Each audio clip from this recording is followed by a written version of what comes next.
Hi dear friends, welcome back to this channel.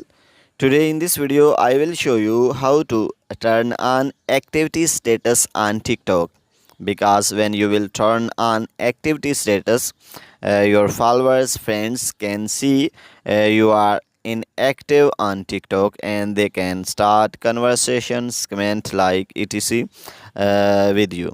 So without wasting time, let's start video. If you find this video is helpful for you, then please give like this video and subscribe our channel. So firstly, open the TikTok application. So when you will open the TikTok application, here you can see profile at the bottom right corner.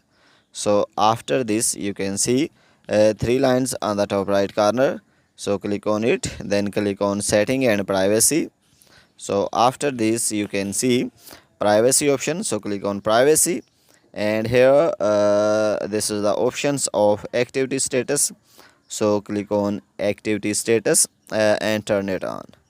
So you can see when you will turn it on, when this is turn on, you and your friends and will see each other activity status, and you will see each other activity status only when both of you turn this on.